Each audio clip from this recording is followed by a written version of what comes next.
vamos a revisar ahora estaban incluidas con este calificativo.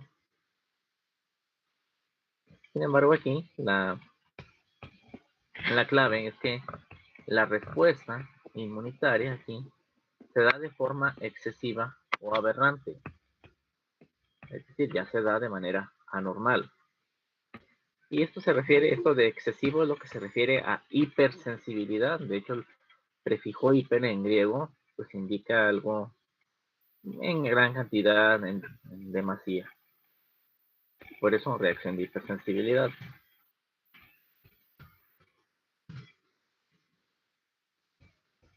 ¿Y por qué hay hipersensibilidad? Bueno, aquí nos habla de una predisposición genética. De hecho, podemos apreciar eso en ciertos casos.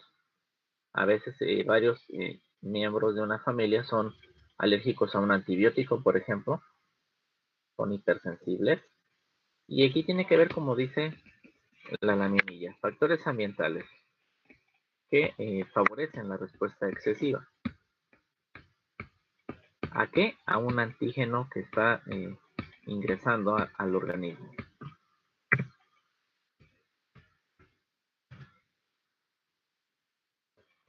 Ahora, por el lado cambiando de hipersensibilidad, digamos otro concepto, que es el de autoinmunidad. Y esto nos remite inmediatamente a las enfermedades autoinmunes. Pues sí, tiene que ver, está relacionado. Aquí hablamos de una respuesta inmunitaria específica, pero inapropiada. ¿Por qué? Porque no es normal. Porque en este caso, los anticuerpos que se estén, o las células de esta respuesta inmunitaria son dirigidas contra estructuras propias,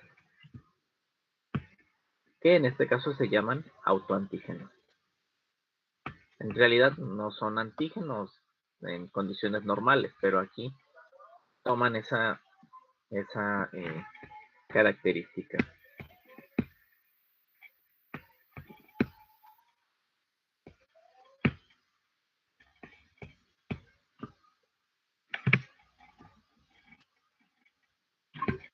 Y ya ampliando el concepto, nos menciona aquí en la diapositiva, pues que se pierden mecanismos de tolerancia inmunológica. Recuerden que en el proceso de maduración, las células del sistema inmunitario deben de saber distinguir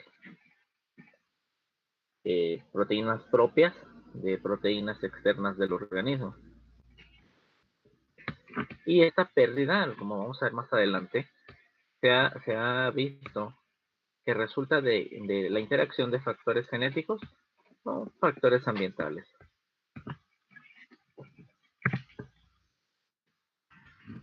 Y tenemos, por ejemplo, infecciones o medicamentos. Los factores ambientales que ocasionan para que el cuerpo se vuelva contra sí mismo. Bueno, primero hay un mimetismo molecular. ¿Qué significa? Para poner un ejemplo, bueno, primero vamos viendo qué es y luego ponemos ejemplo para entender un poco mejor. Y en la estructura molecular, fíjense bien, de ciertos antígenos que son extraños, que no pertenecen al organismo, tiene parecido con estructuras propias del organismo.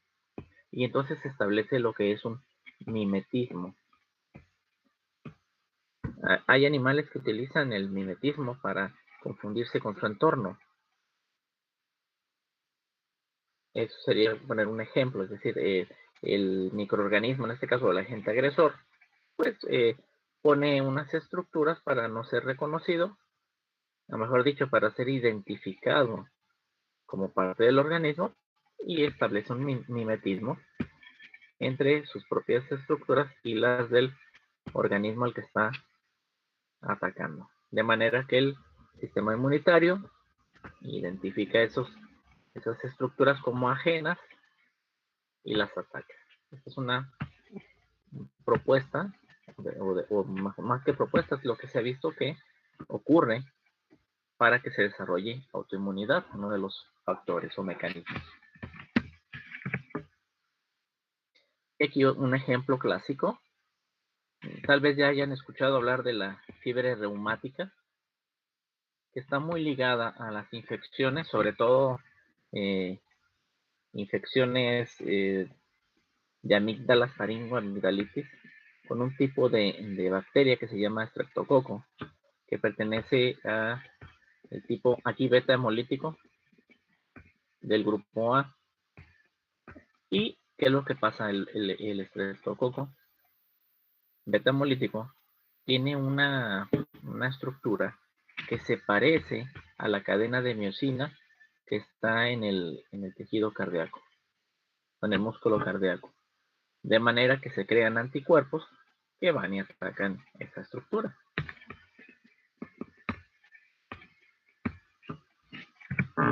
Otra manera como los factores ambientales provocan autoinmunidad es modificando la estructura de los componentes del organismo, de manera que se vuelven extraños para el sistema inmunitario. ¿Por qué? Como dice aquí, esta sería la clave. Son transformados en nuevos antígenos o neoantígenos. Es decir, imaginen, está la estructura, es reconocida como propia, y al tener contacto con el agente agresor, se agrega otro elemento a esa estructura que le cambia, y entonces ya no es reconocido por el sistema inmunitario. Bueno, y vendría la autoinmunidad, el ataque.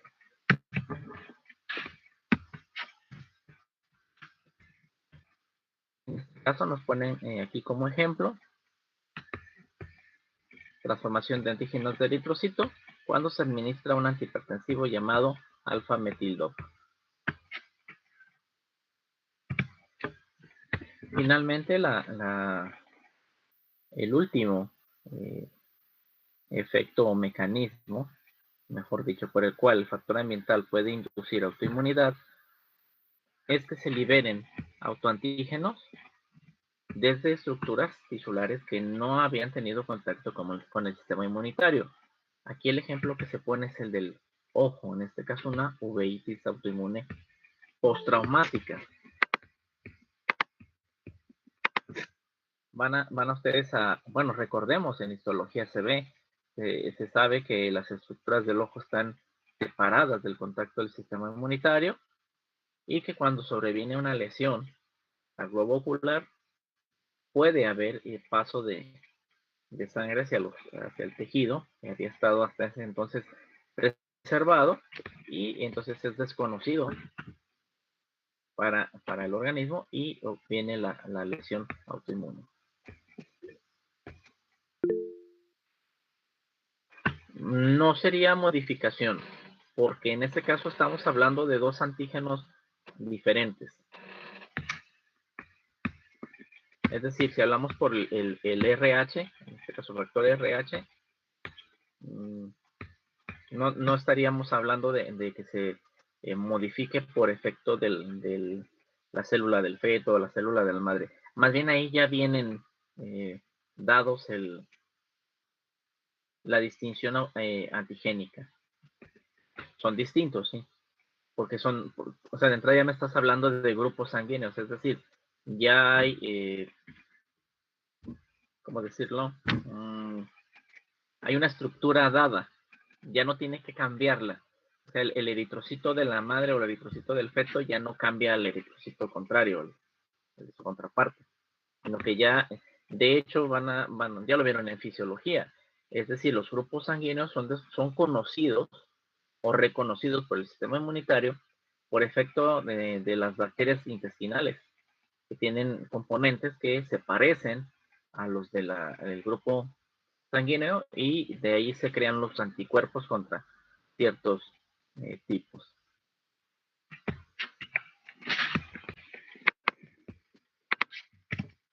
Bueno, y llegamos a la parte medular, es decir, dejamos atrás la introducción, nos metemos de lleno a las reacciones inmunitarias. Y de entrada, lo importante aquí a destacar son formas patológicas. Hablábamos de inflamación hace unos días, pero si nos ponemos a pensar, de hecho, ustedes revisaron el tema en fisiología. Es decir, ¿a dónde apunto? Bueno, que de alguna manera esa respuesta inflamatoria pues se ve como algo que debe continuar a una agresión, ¿no? Voy a usar la palabra, aunque no es del todo correcto. Es una cuestión normal, por así decirlo. El hecho de que yo sufra un daño, un golpe, una quemadura, una infección y se desarrolle un proceso inflamatorio. Vamos, es lo que se espera de ese organismo porque está sufriendo una agresión y debe de contenerla, contener al agente agresor, favorecer la reparación del tejido. Bueno, en este caso, la reacción inmunitaria pues es una forma patológica de esta respuesta inmunitaria. Y puede ser que intervenga linfocitos B o bien los linfocitos T. ¿Okay? Estamos hablando ya de la respuesta inmunitaria. Recuerden que el B y el T ya participan de la forma adquirida o de la respuesta inmunitaria adquirida. Bien, y entonces si recordamos los conceptos de hipersensibilidad y de autoinmunidad, nos vamos a encontrar con esto. Me gustó el esquemita que me encontré en los libros que les recomendé. Todas las reacciones inmunitarias se conocen como reacciones de hipersensibilidad. Sin embargo, la estrictamente reacción de hipersensibilidad, vamos a ver adelante, es la conocida como tipo 1. Mientras que del tipo 2 al tipo 4 se conocen como autoinmunitarias o reacciones de autoinmunidad. Ahora, si nos fijamos, del tipo 1 al 3 participan linfocitos B y los linfocitos T cooperadores del tipo 2. H de helper, de ayudador, cooperador en inglés. Y bueno, aquí también participan anticuerpos. Mientras que para el tipo 4 nos vamos a encontrar al linfocito T cooperador de tipo 1 o subtipo 1 y linfocitos T citotóxicos. Como vemos, participa la inmunidad adquirida. Ahora, generalmente la reacción inmunitaria tiene que ver con una respuesta inflamatoria que está localizada en un tejido. Fíjense bien. Y que da una lesión en consecuencia por todos los mecanismos que se están desarrollando en ese tejido. Aunque hay ocasiones en que vamos a encontrarnos que el tejido no tiene daño, está muy bien, y el problema se va hacia ciertos órganos, o bien las células de la sangre son lisadas o sufren destrucción, lisis. Esto es variable, va cambiando de acuerdo al tipo de reacción inmunitaria. Y bueno, vayámonos a directamente reacciones. Tenemos la reacción de tipo 1. Ciertos libros todavía manejan como reacción inmediata, reacción de hipersensibilidad inmediata o reacción de hipersensibilidad mediada por inmunoglobulina E. Nosotros le ponemos nada más reacción de tipo 1. Y nos vamos a encontrar con que el antígeno que va a dar esta reacción es conocido como alergeno. Ya de entrada, escuchar alergeno nos lleva a pensar en alergia. Bueno, vamos a ver que el alergeno actúa nocivamente. Pero, atención, se supone que normalmente la respuesta debe de llevar una vía, un camino que nos lleve a producir inmunoglobulina G o inmunoglobulina M. Sin embargo, en estos casos, como dice aquí, determinados individuos, y aquí pensamos nuevamente cuestiones genéticas, cuestiones ambientales o factores ambientales que modifiquen la respuesta, vamos a tener que al exponerse a determinado alergeno, en estos pacientes o en estas personas, se sintetizan anticuerpos IgE en vez de IgM, que sería lo normal, o IgG. Y recuerden que el IgE tiene la capacidad de estimular a ciertas células del sistema inmunitario. Bueno, antes de pasar por ahí, las cuales van a ser las responsables de las manifestaciones de este tipo de reacción.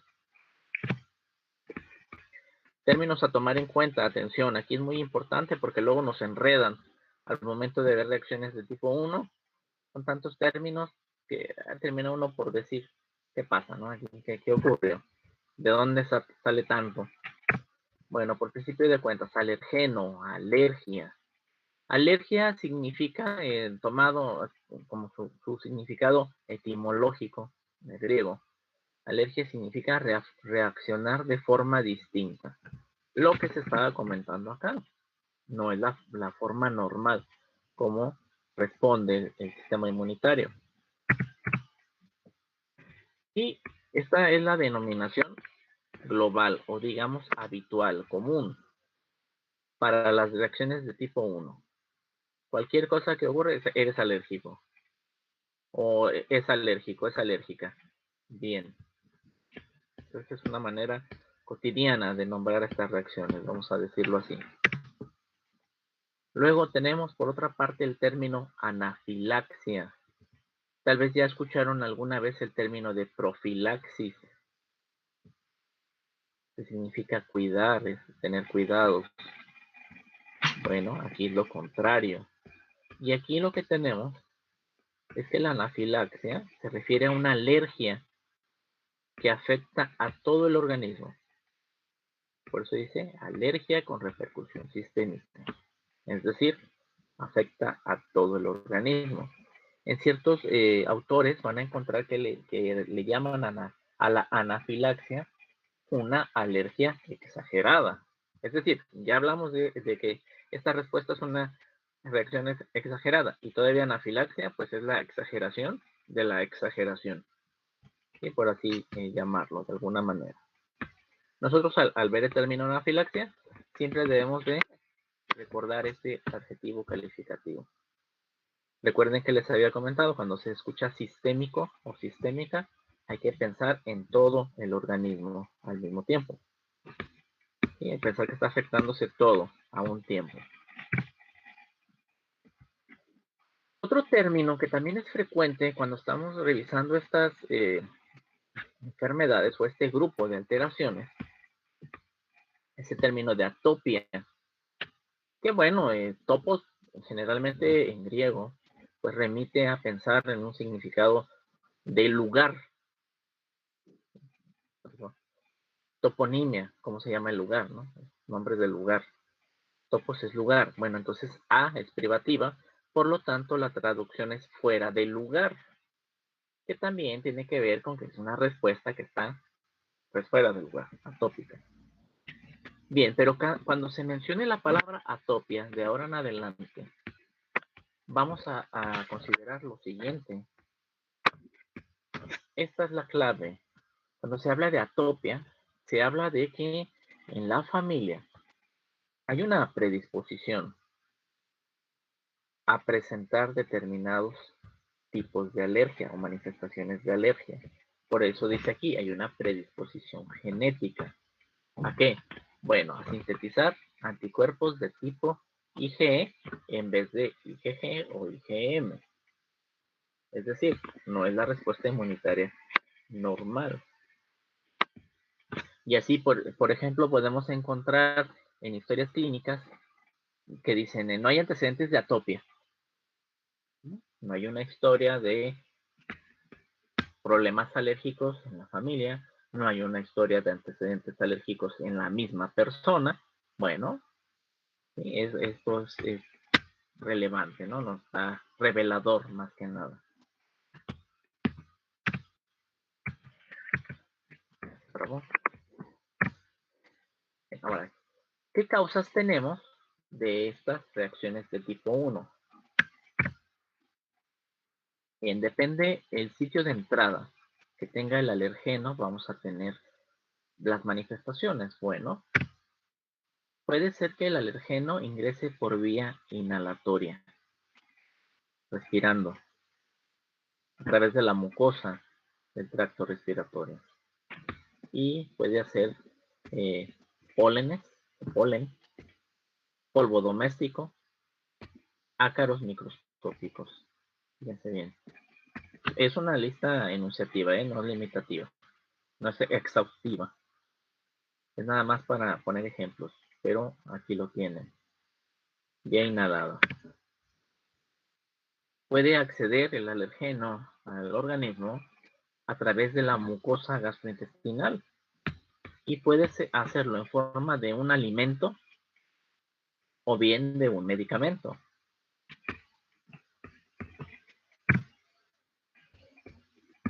O puede ser inoculado el alergeno, esto es administrado directamente a tejidos internos a través de las picaduras de insectos, pasar la piel.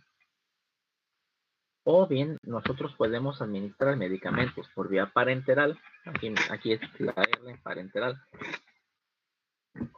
¿A qué me refiero con parenteral? Es decir, todo aquello que sea lo diferente a administrar el medicamento por vía oral, es decir, a través de la ingestión. Enteros en griego, ¿qué significa? Ya están en el tercero, ya más o menos hablan griego. ¿Qué es enteros?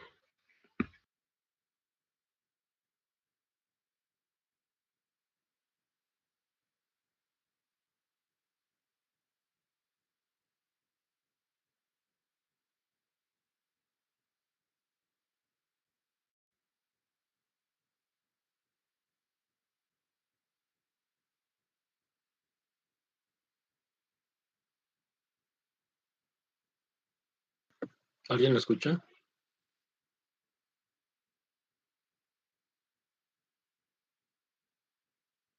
No, yo tampoco lo escucho. Y yo. Doc, ¿ya se nos fue otra vez?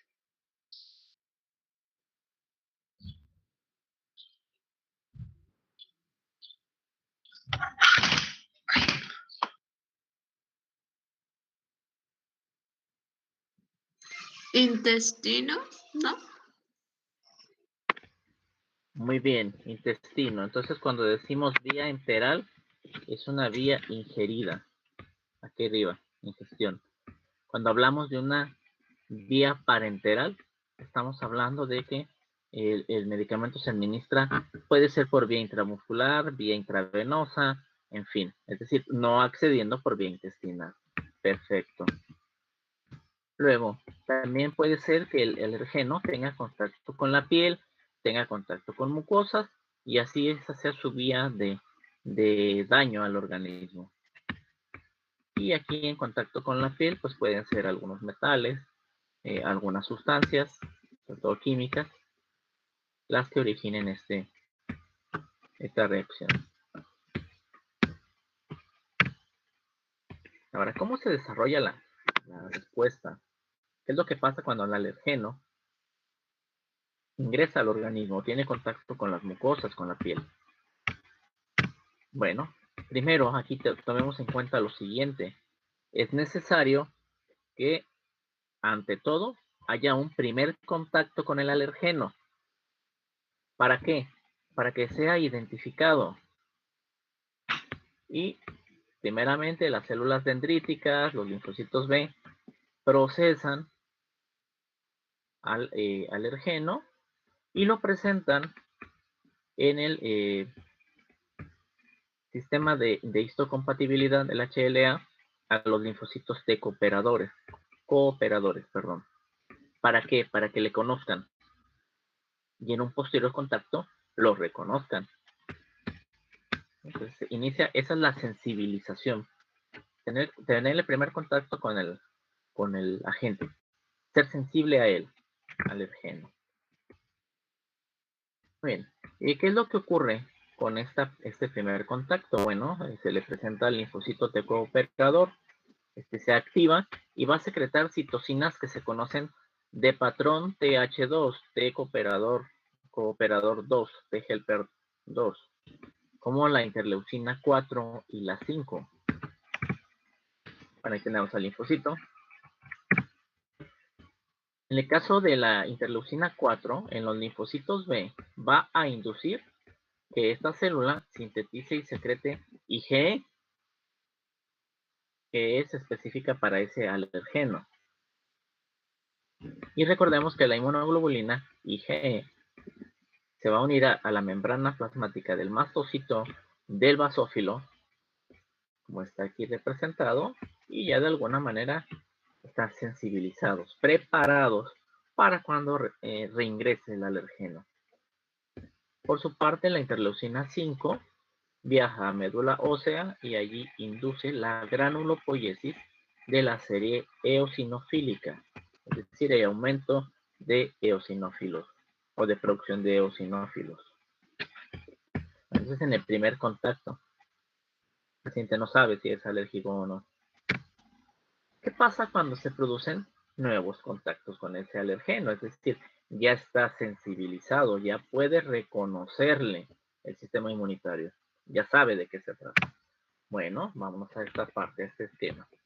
Aquí, esto de aquí representa la sensibilización, contacto primero o primario,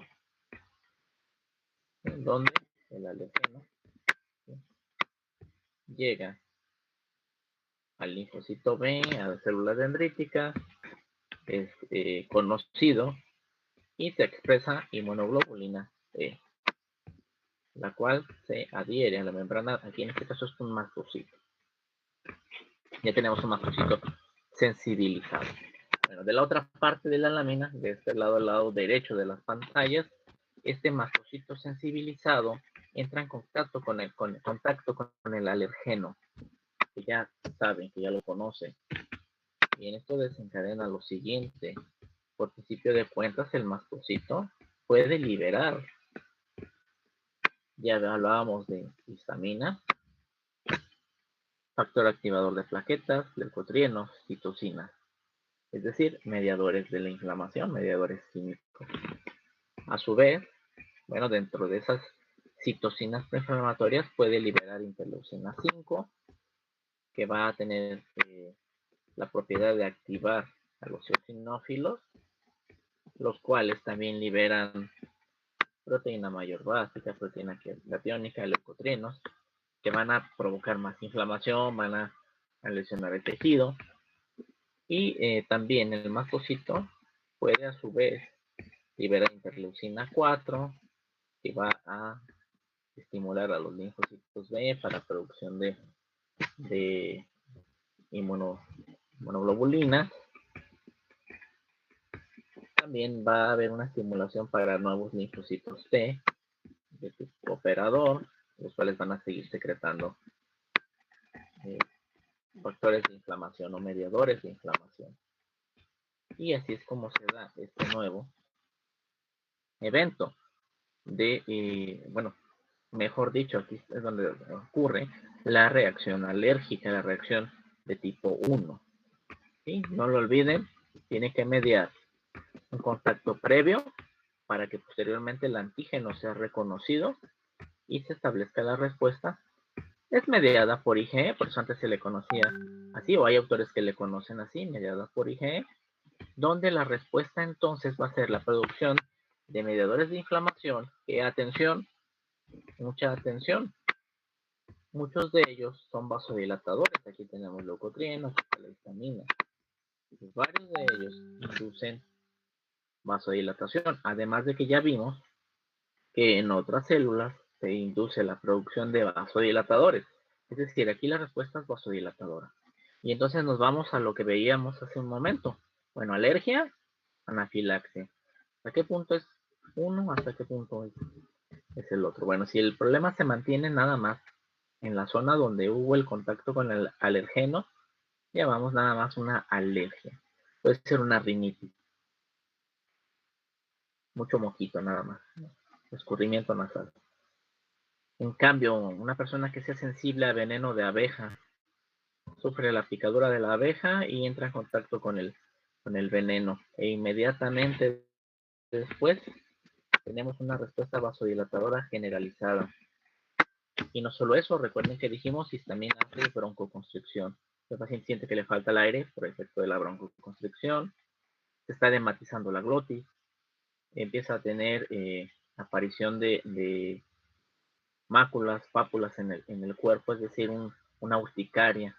Bueno, esto dado es una respuesta sistémica, una anafilaxia, y que puede progresar a shock anafiláctico. Atención aquí, de alguna manera les ayudo un poquito con su tarea del cuadro, de la tabla comparativa de tipos de shock. Y hay que considerar lo siguiente. Antes yo les comentaba, le denominaban respuesta de hipersensibilidad o reacción de hipersensibilidad inmediata. Sin embargo, se ha visto de que pues esto no es totalmente cierto. Sí que hay una respuesta inicial que dura poco tiempo, donde el mastocito va a liberar histamina, factor activador de plaquetas, leucotrienos, como respuesta inicial. Y ya posteriormente, una vez que son atraídas las células de la inflamación, en este caso eosinófilos, bueno, se inicia esta respuesta tardía, donde el macrófago sigue sintetizando citocinas proinflamatorias, sigue atrayendo eosinófilos, va a ocasionar vasodilatación y otras respuestas. Pero ya se agrega la respuesta del eosinófilo, el cual, bueno, secreta a su vez proteína mayor básica, proteínas catiónicas que lesionan al tejido y los leucotrienos que provocan vasoconstricción.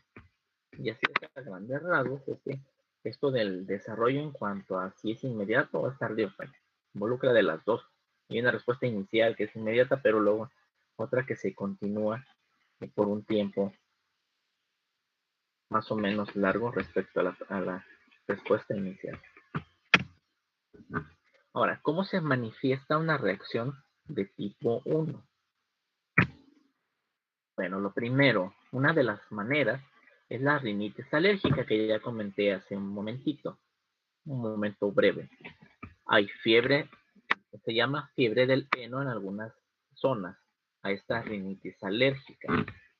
Aquí en este caso el antígeno es inhalado y al tocar la mucosa nasal pues se desencadena la respuesta alérgica, que es caracterizada por lo siguiente. Vamos a tener que el paciente estornuda, tiene episodios de estornudo en salva. De esos que empieza a estornudar y duran como 3, 4, ¡acho, acho, acho! Eso es. Y ese es el episodio en salva. Luego, vamos a tener, atención, rinorrea, es decir, desde la nariz, rinos, griego,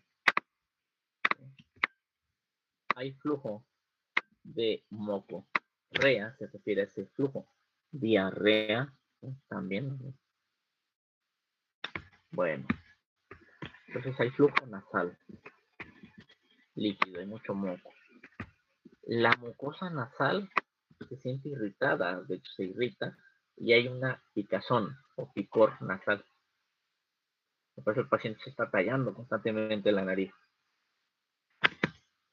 Como estamos, se está produciendo una reacción inflamatoria en esa zona, se va a presentar congestión nasal. Hay mucha vasodilatación, se congestiona. Y estos signos y síntomas, estas manifestaciones que están localizadas en la nariz, se acompañan de lo siguiente. Podemos encontrar que el paciente tiene irritación conjuntival que se expresa por un lagrimeo constante. Está llorando casi.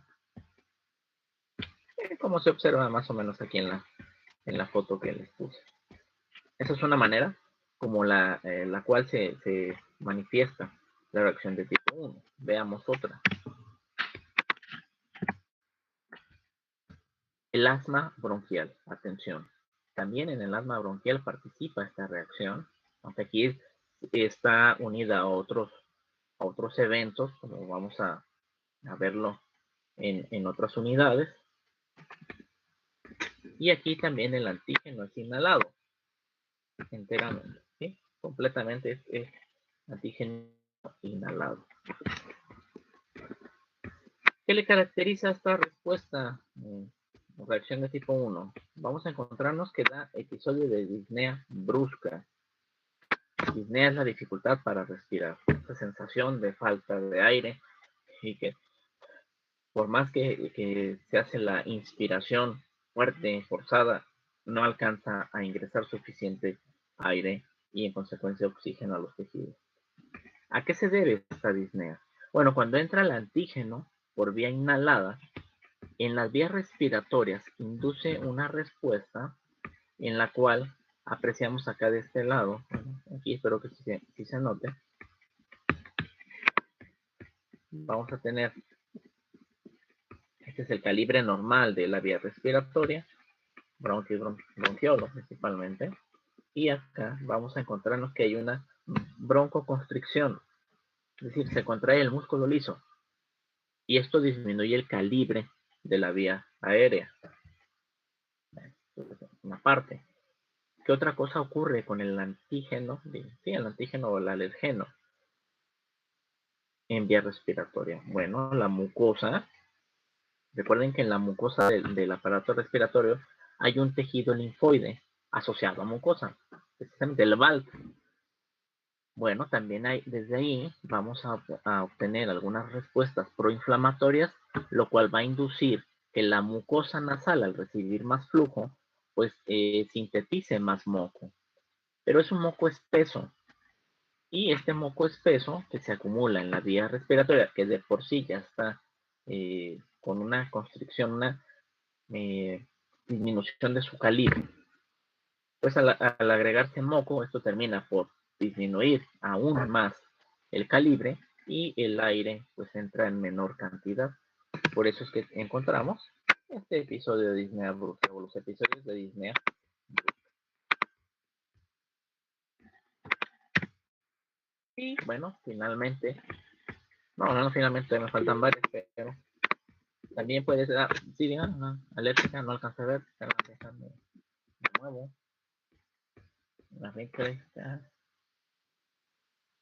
Bueno, es que depende de los diferentes tipos de rinitis. Rinitis nada más es una manera de decir inflamación de la mucosa nasal. Itis es inflamación, así, llanamente o simplemente. Y si ya le juntamos a rinitis, pues hablamos, o sea, rinos, mucosa nasal, bueno, es nariz, pero aquí para nosotros es mucosa nasal. Depende la causa de la rinitis. Como tú bien apuntas ahí en la pregunta, hablas de provocada por otra cosa. Por ejemplo, puede ser un virus. Puede haber una infección viral que origine rinitis. Hay una rinitis que tal vez algunos de ustedes la sufran y todavía no identifica bien a bien. Tiene más o menos relacionado, pero algo falta. ¿Cuál es? Me refiero a los tipos de rinitis que responden a ciertos estímulos. Por ejemplo, hay personas que con el aire frío, que están en un ambiente cálido, al momento de acceder a un lugar donde el ambiente esté frío, tienen rinorrea, es decir, hay rinitis. ¿Por qué? Porque hay una vasodilatación por el frío. Al frío llegar a la mucosa, induce la vasodilatación. O bien, algunos de ustedes habrán notado que cuando salen de estar en un lugar más o menos cerrado, con cierta iluminación, al salir a la calle, que se encuentran con la luz solar de frente, pueden tener estornudos y rinorrea. Bueno, ahí hay una respuesta del sistema nervioso autónomo a la luz y te inducen la respuesta como de rinitis. Es que depende, aquí sí depende la causa. Lo alérgico es solo una de las causas de rinitis. Y como aquí pueden ser causas atmosféricas, pudiéramos decirlo, ¿sí? El ambiente frío. Y sí, tratamientos para rinitis, dependiendo. Si la rinitis es alérgica, sí se daría mometasona, porque estamos hablando de un corticoide, o sea, un modulador de la respuesta inmunitaria. Más adelante lo van a ver, ¿no? En Pharma. Pero sí, depende de la causa. Siempre hay que investigar la causa. Es decir, porque si yo me quedo nada más, por ejemplo, de lo que dice la lámina, solo dermatitis, no me dice nada de la causa. Me está hablando de una afectación.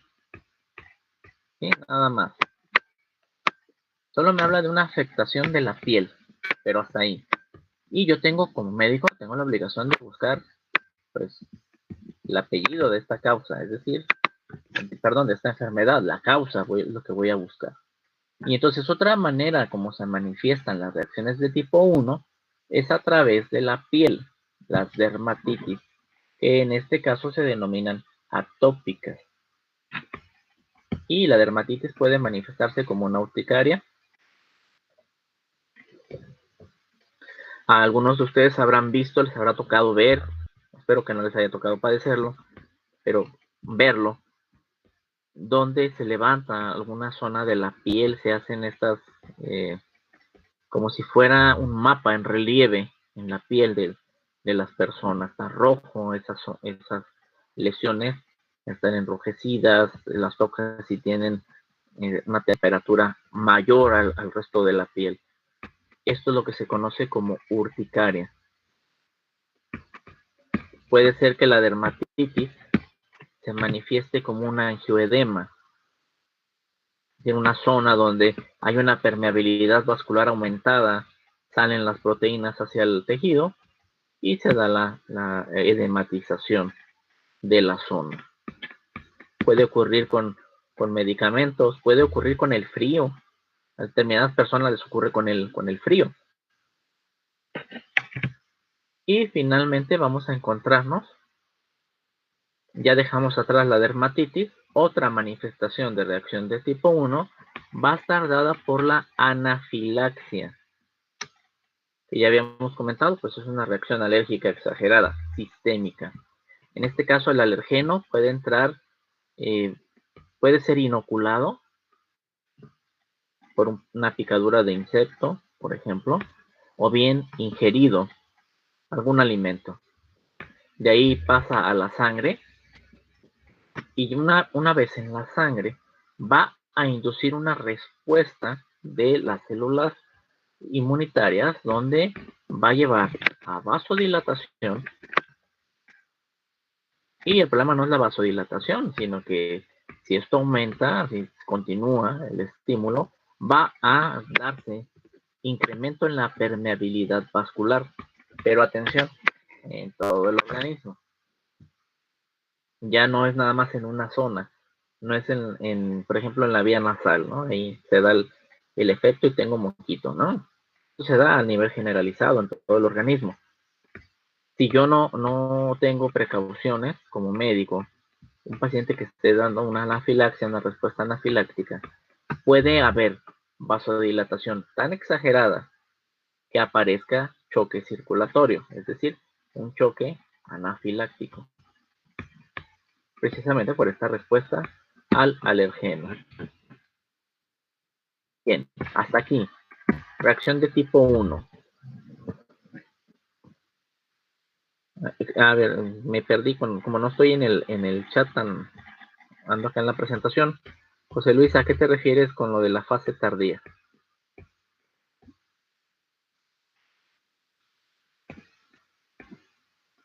¿A lo de la anafilaxia? O sea, la anafilaxia, ¿te refieres? Fíjate que me ha tocado ver que no es tan fase tardía como uno pudiera suponer. A veces son reacciones muy inmediatas. Me tocó una vez ver un paciente en un hospital del Seguro Social que iba por dolor muscular, le aplicaron diclofenaco intramuscular y en menos de que te lo cuento, ya estaba casi muriéndose. Estaba haciendo broncoconstricción y en consecuencia dificultad respiratoria. Más bien eso de tardía o de fase temprana, fase tardía, tiene que ver con la división, una división, digamos, un poco didáctica para entenderlo en cuanto a las respuestas. En cuanto a que primero se activa el mastocito y una vez recluta al eosinófilo. Y en cuanto a tiempo, porque aquí lo de crónico me lleva a pensar en tiempo, en cuanto a tiempo yo pienso que no es tan determinante el tiempo en sí, el concepto de tiempo como lo conocemos, sino más bien yo creo que se refiere lo de temprano tardío a quién inicia el mastocito y a su vez va a activar al eosinófilo y eso sería lo que constituye etapa temprana, etapa tardía. Y aunque te digo, en cuanto a inicios, de que yo diga la anafilaxia tiene que ser en una fase tardía. Digo porque lo he visto. También una vez me tocó en el servicio una persona que iba por la calle y recibió la picadura de una abeja. Pues apenas alcanzó a correr al centro de salud. Ya llevaba edema de glotis y estaba haciendo broncoconstricción. Estaba ahogando, literal, y fue rápido. O sea, venía por la calle, cerca de ahí del centro de salud donde yo estuve. Hay unas escuelas. Y venía de una escuela. Una persona joven, 20 años, pasó por ahí por la escuela y de un árbol había abejas y una le picó. ¿Y qué tanto caminó? Digamos, le ponemos una cuadra para ser exagerados. Caminó una cuadra nada más y ya iba con ese edema. Aquí más que nada no es tanto el factor tiempo, insisto, es como el orden en que inician las células. Me regreso para ejemplificarlo. Así no voy a regresar. Aquí. La respuesta inicial solamente interviene el mastocito, como le indica la flecha. Mientras que ya en la tardía está tanto el mastocito como el eosinófilo. Eso es lo que aquí es para mí más relevante. El orden en que ingresan a dar la respuesta. Y no tanto la cuestión del tiempo cronológico como nosotros lo manejamos. Bien. Entonces, de reacción de tipo 1, ¿más dudas? ¿Algún comentario? ¿Algo que hayan leído? Profe, Sí, dígame. por ejemplo, en la urticaria, yo tengo duda, porque usted había dicho que, por ejemplo, esa podría ser como localizada, o sea, que solo sea en una parte o también se puede como ver en varias partes del cuerpo. ¿No sería, diseminada o porque es que no entendí esa parte de la urticaria? Bien, hay veces que el contacto de la piel con un alergeno establece la respuesta. Te salen ronchas, te da comezón, el prurito, pero está localizado a la piel que tocó nada más el alergeno. Por ejemplo, no sé, cuando nos gusta ir de día de campo, ciertas plantas ocasionan alergia, pero es donde tocaste, nada más, donde hubo el contacto de la piel con el alergeno. A eso me refería. Y en cambio hay otras respuestas que involucran todo el cuerpo, una respuesta sistémica. En este caso, te pongo otro ejemplo del servicio. Una vez me llevaron a un niño, 5 años, le aplicaron penicilina vía intramuscular y desarrolló urticaria, pero urticaria sistémica. Es decir, la respuesta fue inducida por la vía diferente por la cual accedió el alergeno. En el otro caso te estoy diciendo que se quedó sobre la piel prácticamente el alergeno. Fue por contacto nada más ahí. Hubo un contacto y eso desarrolló la respuesta alérgica. Ah, ok. Es que yo pensaba que, por ejemplo, si es dermatitis, pues solo tendría que ser por contacto. Pero también me preguntaba si, por ejemplo, como usted dice, le aplicaron, por ejemplo, a él un medicamento y la reacción fue en la piel, pero sí fue diseminada. Sí, aquí depende mucho la vía y la respuesta que establezca esa vía de entrada. Y como te digo, puede ser, por ejemplo, hay enfermeras que son alérgicas o enfermeros alérgicos a penicilina. Entonces ellos nos aplican. Pero tienen que aplicarle a un paciente y al momento de preparar el medicamento, si se derrama en la piel de ellos, se les levanta ahí lesión en la piel donde hubo el contacto con el alergeno. Es decir, sí, perdón, dime. No, sí está bien. Que yo iba a decir que ellos no hacen una respuesta generalizada, porque no se lo aplicaron, o sea, no hubo un contacto hacia la sangre como para que fuera más sistémico. A eso me refiero. Sí, ok. Es que una vez a mí me dio urticaria, pero como le mencionaba, a mí me dio en todo el cuerpo. O sea, a mí fue desde el rostro, cuello, pecho, abdomen, manos, pies, o sea, fue casi en todo y pues sí me puse básicamente así como aparecía en la imagen que usted nos puso, se hacían como unos bultitos y estaba muy rojo y tocaba esa zona y estaba como caliente, pues. Sí, ¿cuál fue la vía de entrada del alergeno? Aquí cabría preguntarse. Pues creo que fue por algo que comí y fue como que, porque creo que comí algo que casi nunca comía, o sea, fue así como que ya lleva mucho tiempo de no comerlo y fue lo que me ocasionó eso. Muy bien, aquí entonces hay que considerar lo siguiente: vía de entrada enteral. Allí tiene que atravesar el alergeno, la mucosa intestinal, y es absorbido hacia la sangre. Es decir, de alguna manera sí involucra una respuesta sistémica. Eso es lo que ocurre pues con las diferentes vías de entrada. Por eso es que contacto con la piel se mantiene, digamos, localizada la respuesta, pero si es una vía de entrada que pueda tener, fíjense bien, que pueda tener acceso al alergeno a la circulación, pues alcanza distintas zonas y la respuesta se vuelve sistémica, total. Por eso todo el organismo. Gracias.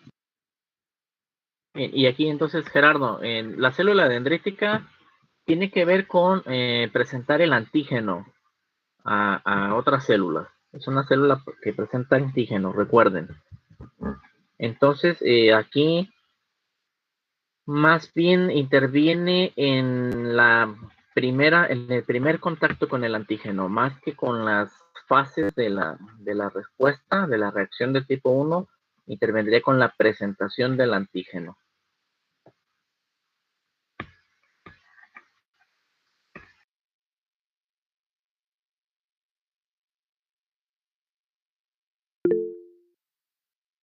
Bien, pasamos a reacción tipo 2.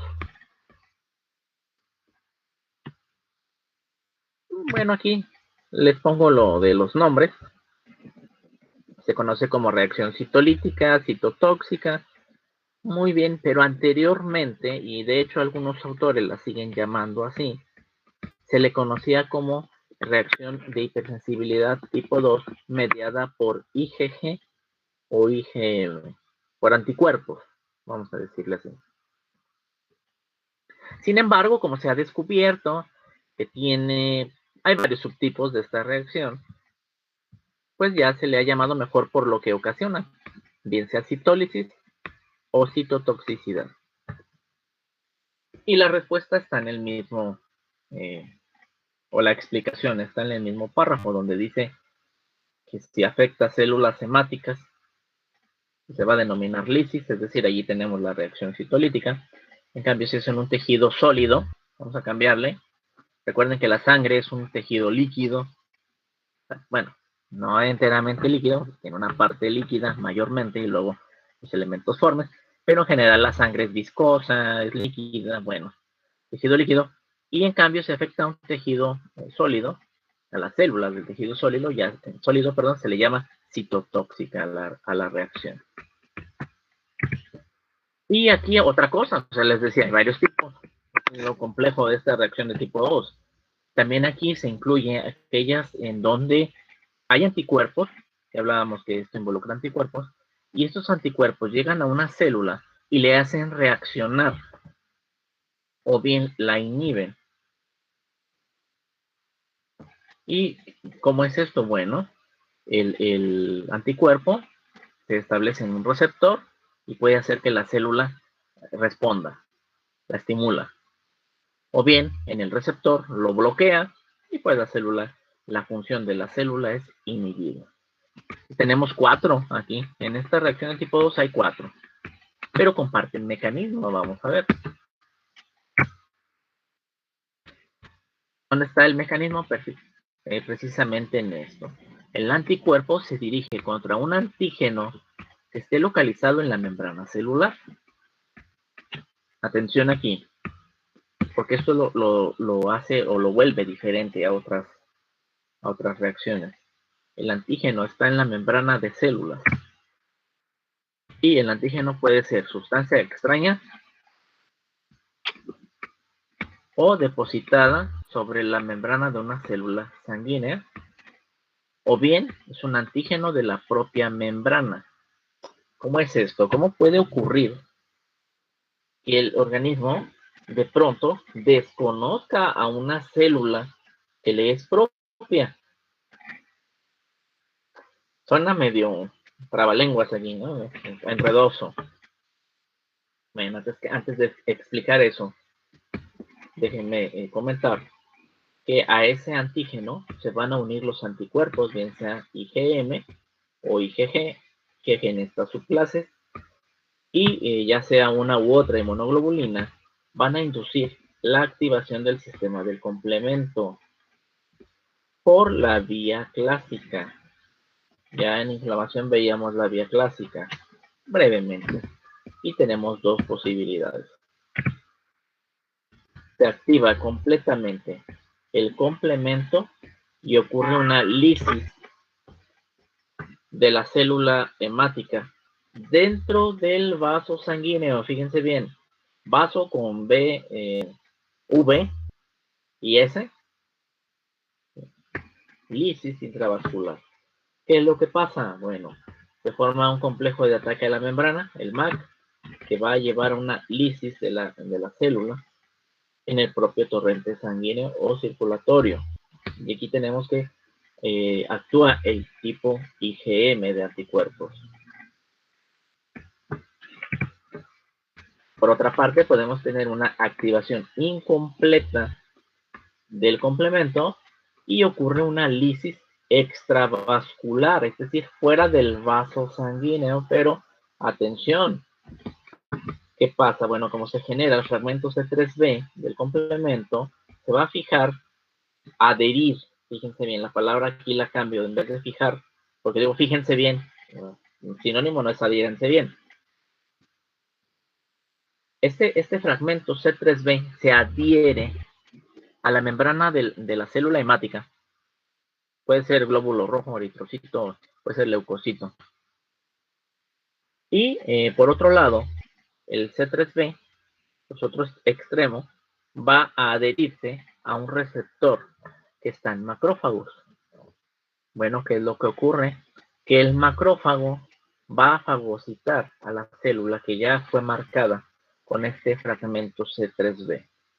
Y precisamente esta fagocitosis va a ocurrir en el vaso con B de barco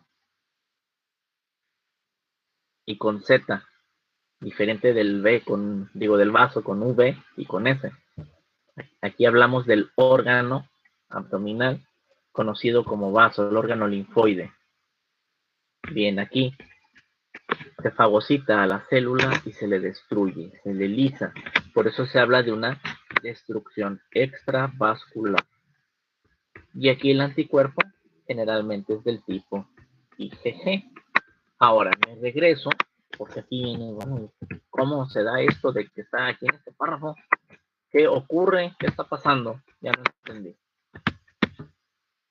El ejemplo más, digamos, clásico, típico de este tipo de reacción de hipersensibilidad, o mejor dicho, reacción inmunitaria, es el de los grupos sanguíneos que ya se comentaba anteriormente. Pues aquí es donde toma relevancia. Comentaba hace rato que nosotros tenemos grupo AB y 0, atención, nada más que le llaman AB-O, pero no es O, es 0.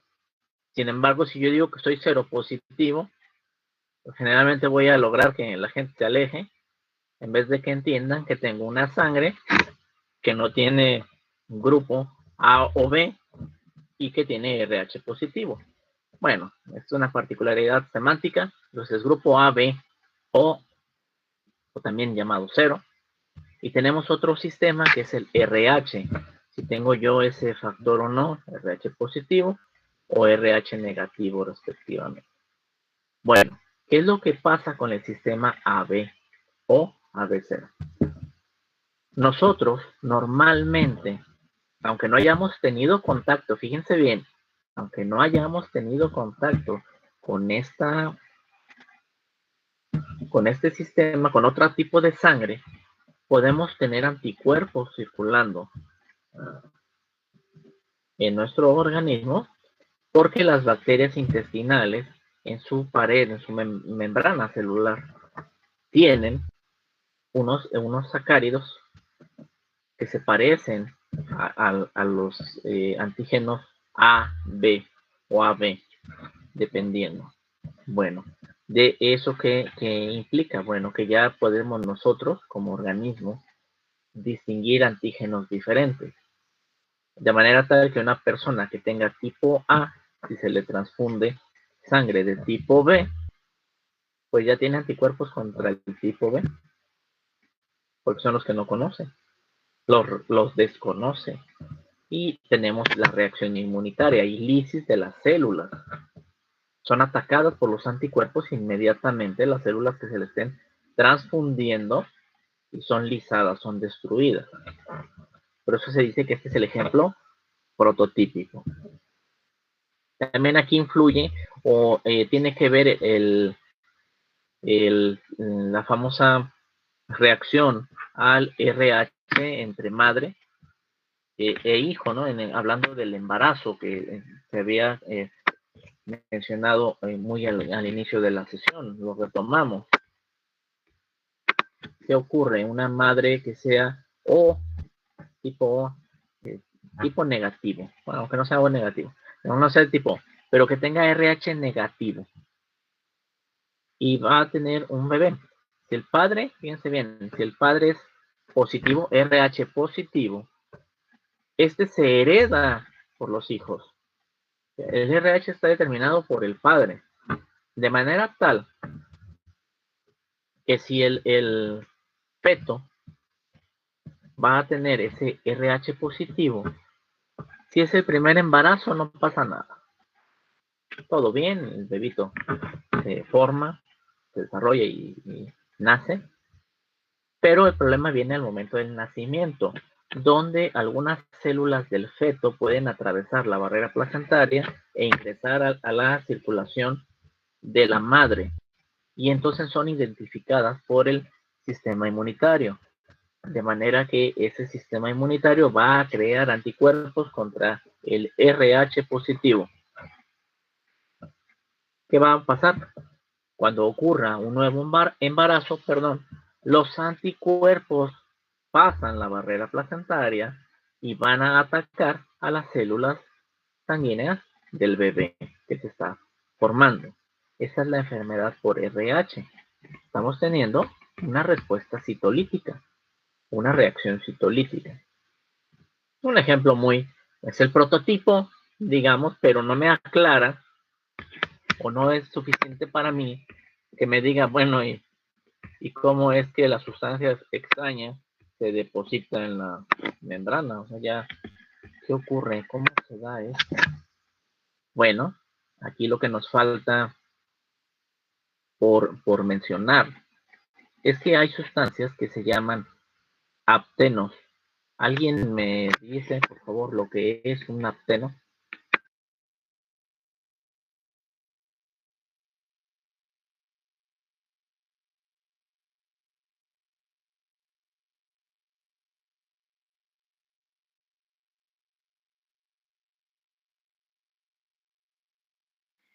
Profe, es como un tipo de anticuerpo, pero que, o sea, se va a unir como a una proteína y va a ayudar como a transportar algo, ¿no? O sea, Bueno, solamente tiene cuando se une a una proteína.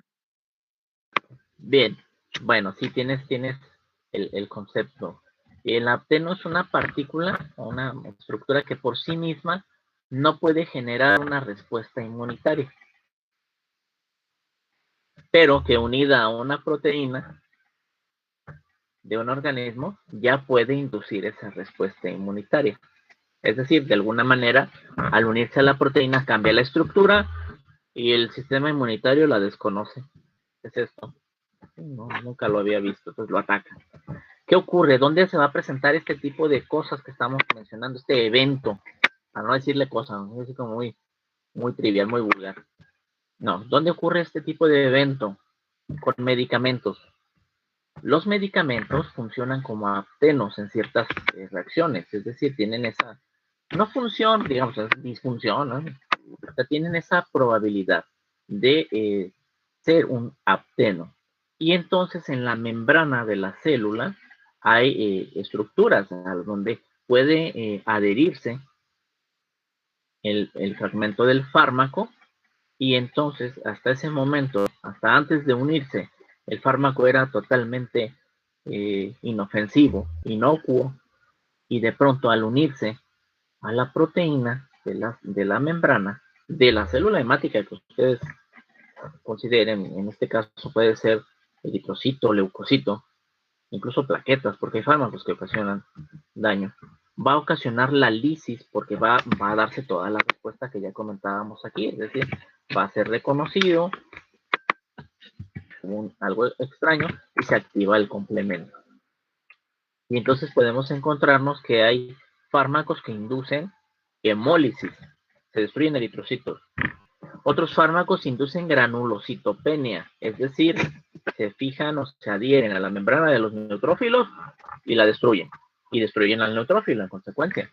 Y eso ocasiona su menor cantidad en sangre. O pueden afectar plaquetas. Esa es la manera como podemos explicar precisamente lo que nos dice aquí esta frase. Sustancia extraña depositada sobre la membrana de una célula. Sí, aquí me sobró la O, la voy a quitar antes de subirlo. Entonces le pongo reacción citolítica, sobra O. Bien, esto, hasta aquí explicamos la citólisis. Y bueno, además nos dice que esta lisis o destrucción puede también ser dada por el efecto opsonizante de la inmunoglobulina G. Recuerden que cuando hablamos de opsonización, estamos hablando de marcar un antígeno para ser destruido. Y entonces aquí nos dice, se une a la membrana del eritrocito y al receptor FC de los macrófagos del vaso. En efecto, también puede ocurrir así, esta reacción citolítica, dependiendo el antígeno. Y otra cosa, puede ser que el macrófago tenga la oportunidad de fagocitar a todo el eritrocito, o solamente, dado por algunas condiciones, solo le puede comer o fagocitar una parte de su membrana, lo muerde. En este caso, la membrana pierde sus propiedades elásticas, ya no se puede amoldar al calibre de los distintos capilares o vasos capilares, y se transforma en lo que se conoce como un esferocito. Y ese eritrocito se puede destruir al chocar con las paredes de un capilar más angosto, porque ya no se puede deformar la membrana. Y ocurre lisis igual, es una lisis, es una destrucción. Y bueno, aquí tienen. La hemólisis aquí se da extravascular, es decir, en el vaso.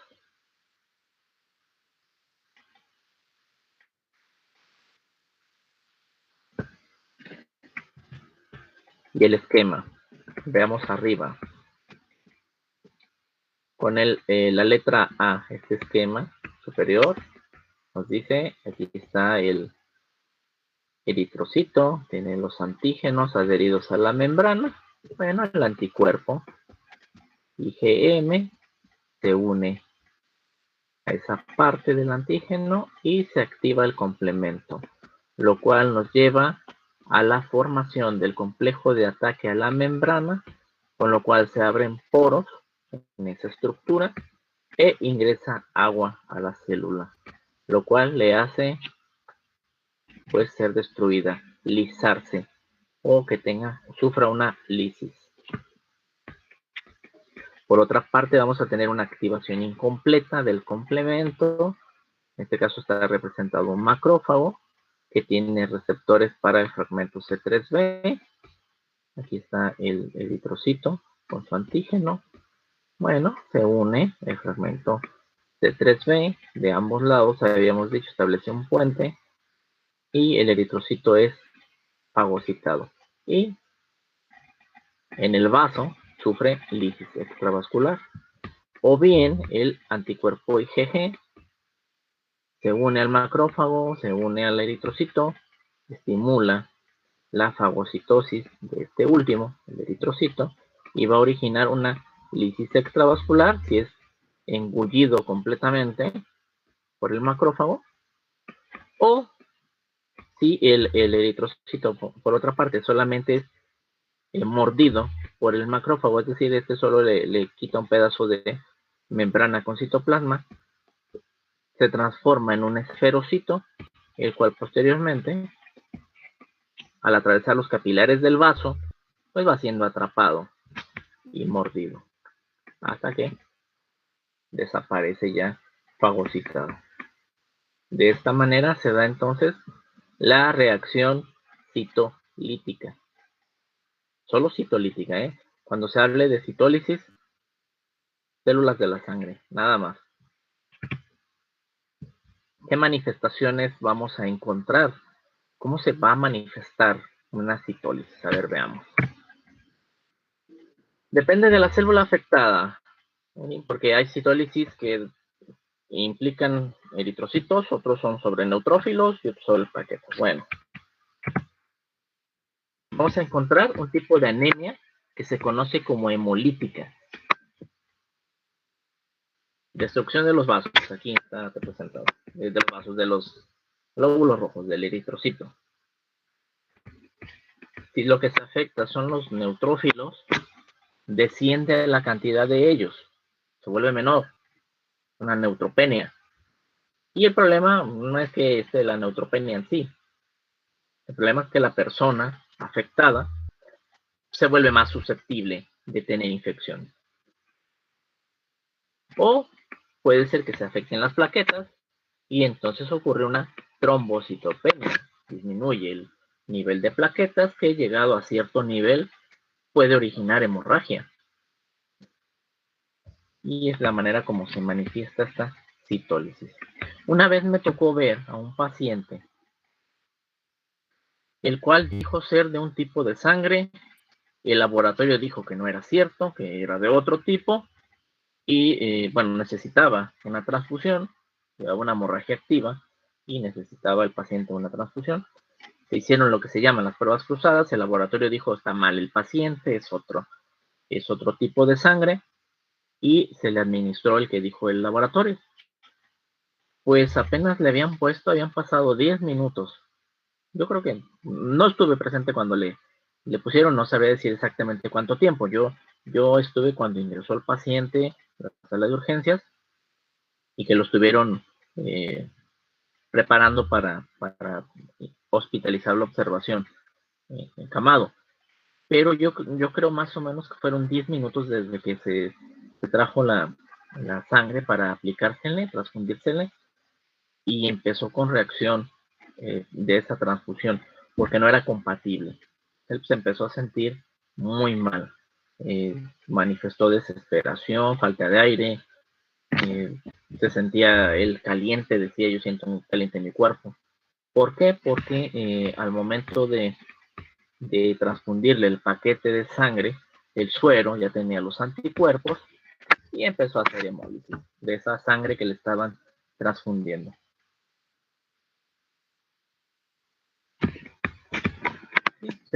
¿Cómo que se hizo para detener la reacción? Muy sencillo, se le cerró el ingreso de la sangre y se esperó que pasara la reacción hemolítica.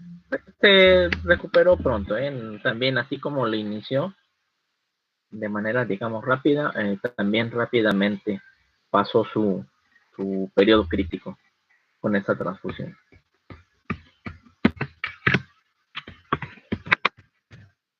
Hasta aquí, ¿dudas?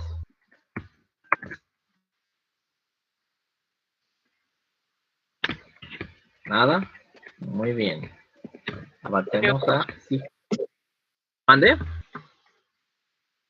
Creo que no. Perfecto. Avanzamos. Ahora, vamos a tener una reacción citotóxica. En este caso, el anticuerpo es dirigido contra un antígeno que está en un tejido, dijimos, concreto, en este caso específico, vamos a llamarle así, ¿no? Un tejido específico, un tejido sólido. Y generalmente son autoantígenos que ya están, dice aquí, constituyentes natos, es decir, ya están ahí en el tejido, ahí nacieron en ese tejido. Por ejemplo, el colágeno tipo 4 de la membrana basal del glomérulo. Ya está ahí, ese compuesto. ¿Qué ocurre? ¿De qué manera se vuelve el organismo contra él? ¿Cómo es que el sistema inmunitario le desconoce? Bueno, aquí la unión precisamente del anticuerpo con el supuesto antígeno, digamos, es un tejido normal, de ahí nació, como que se transforma en antígeno. Bueno, ¿cómo se da? Se va a activar el sistema del complemento. ¿Por qué? Porque el anticuerpo, atención, reconoció al antígeno como ajeno. En este caso podemos tomar como ejemplo también el estreptococo beta hemolítico. No lo habíamos tomado. Una infección por estreptococo, faringitis, y de pronto, al poco tiempo, la persona se recupera de la faringitis, pero después empieza un problema renal. ¿Qué pasó? Ah, pues que el estreptococo beta hemolítico tiene una estructura en su pared celular que es parecida a lo de el colágeno 4 del riñón, de la membrana basal glomerular, y es atacada por un anticuerpo, porque iba por el estreptococo, pues ahora se fue por el riñón, ¿no? Por la membrana basal. ¿Qué es lo que ocurre una vez que se une anticuerpo con ese antígeno? Supuesto, bueno, hay una activación del sistema de complemento. Aquí tenemos la activación de la vía clásica. Hay la C3A, C4A, C5A de fragmentos de este complemento que se llaman anafilotoxinas, los cuales van a llevar a liberación de histamina, que ya vimos, vasodilatación y posteriormente aumento de permeabilidad vascular, edema, salida de proteínas. Y también hay una acción quimiotáctica sobre neutrófilos y se activa entonces el fragmento C5A del complemento, el cual induce que los neutrófilos se acumulen en la zona de la lesión, donde van a liberar radicales libres de oxígeno y enzimas lisosómicas que van a dañar el tejido.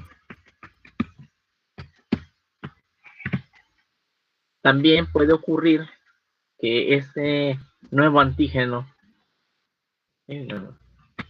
este tejido que antes era bueno, ahora es desconocido, ocasione que el anticuerpo, una vez unido a este tejido, a este antígeno, se activen neutrófilos y macrófagos. Y bueno, el fragmento FC de la inmunoglobulina va a hacer que los anticuerpos se unan a los neutrófilos circulantes y al macrófago. ¿Qué tiene como consecuencia?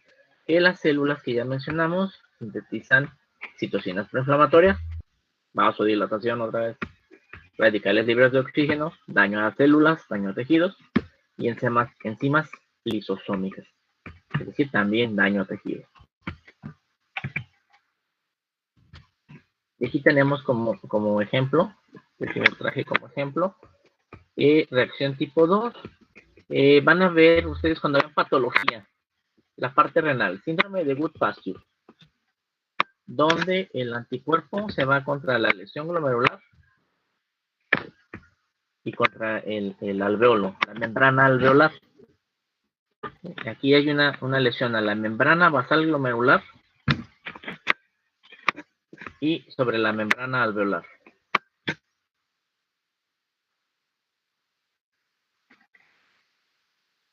Entonces el anticuerpo daña esas dos zonas.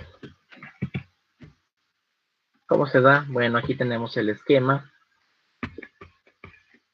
Aquí tenemos el neutrófilo. Esta parte que no se alcanza, que se ve medio borrosona, pero que tiene una textura más o menos granuladita, sería lo que representa en este esquema a las membranas, alveolo capilar, basal glomerular, donde aquí tenemos la proteína que funciona de antígeno. Esta zona de antígeno es desconocida por el sistema inmune, aquí en este caso atacada por anticuerpos IgM y IgG, activa complemento, aquí están las anafilotoxinas, lo que lleva a que se libere histamina.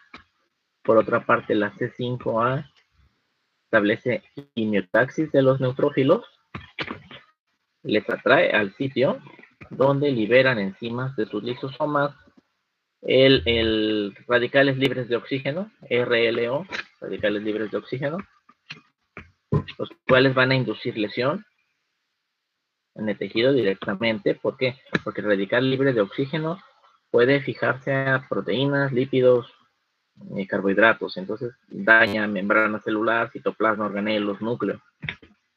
Luego también las enzimas lisosómicas pueden dañar estructura específica, depende lo que estén funcionando, principalmente son contraproteínas, son proteasas. Luego aquí también se libera el mismo neutrófilo, va a liberar citocinas proinflamatorias que a su vez van a ocasionar una amplificación de la respuesta inflamatoria. Aquí tenemos en este caso que macrófagos, aunque el macrófago debería estar acá abajo, porque se supone que está en la parte del tejido, no circulando en el vaso sanguíneo. Muy bien, aquí también entonces se induce una respuesta inflamatoria y viene el daño tisular. Y así es como ocurre la reacción de tipo 2. Me falta estas dos. Aprovechamos, nos quedan 5 minutos antes de ir a comer. ¿Cómo se da la reacción citoestimulante? Como la citoinhibidora. Bueno, voy a poner de ejemplo como citoestimulante la enfermedad de Graves. La vamos a ver más adelante. Bueno, vamos a mencionarla. No entramos a verla porque no es parte del objetivo de la clase, del curso. Pero, ¿qué podemos decir? En este caso, el organismo produce anticuerpos. Fíjense, produce anticuerpos contra el receptor de TSH, es decir, de la hormona estimulante de tiroides que está en cada una de las células tiroideas, tiroidocitos. Ahí está su receptor. Pero, al haber esta respuesta inmunitaria, se fabrica un anticuerpo que tiene la misma estructura que el receptor, o una estructura similar al receptor, o que puede fijarse a un receptor, es decir, comparte cierta estructura con la hormona. De manera que, fíjense bien, aquí está representado de esta manera. Son parecidos los extremos aquí de la hormona y del anticuerpo. ¿Qué es lo que ocurre? El receptor, una vez, como esto recuerden, funciona con base en uniones químicas electroquímicas, pues el receptor aquí en este caso reacciona al estímulo de hormona estimulante. En este caso, el receptor va a reaccionar al estímulo que establece el anticuerpo. Y entonces aquí, en el caso normal, se producen hormonas tiroideas por parte de las células de la tiroides. Y en el caso de que sean estimuladas por el anticuerpo, pues también generan producción de hormonas tiroideas. Vamos, a simple vista parecería, bueno, ¿y qué tiene eso de malo? Entonces, qué bueno, ¿no? Que hay quien le ayude al estímulo, que sí va a funcionar bien. No, este funciona en tanto haya un mecanismo de retroalimentación que ustedes ya revisaron en fisiología.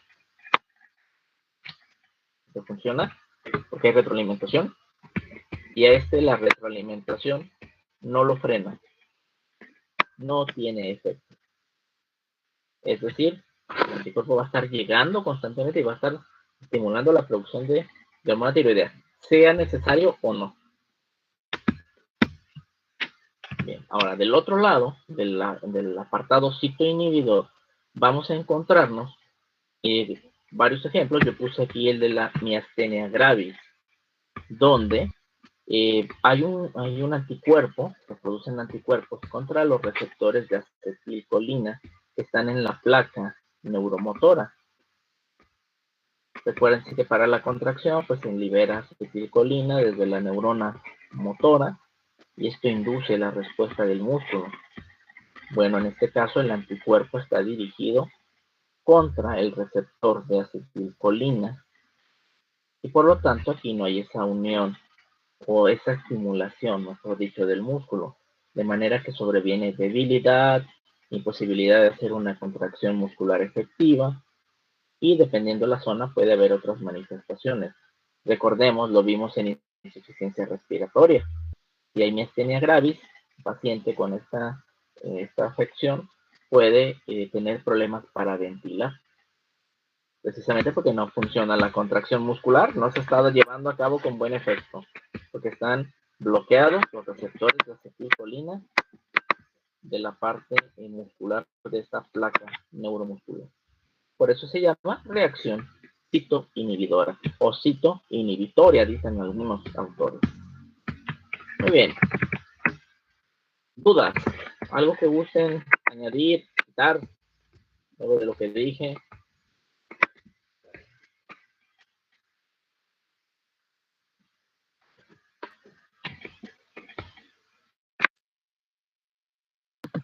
Creo que todo bien, doctor. Muy bien, y algo que se me había olvidado, y aprovechemos ahorita, ya que nos vamos. Bueno. Ya saben, todos pónganle ahí presente. No se les olvide, en el chat, todos presente. Bien, mañana continuamos con reacción tipo 3 y tipo 4. Y según yo, los temas de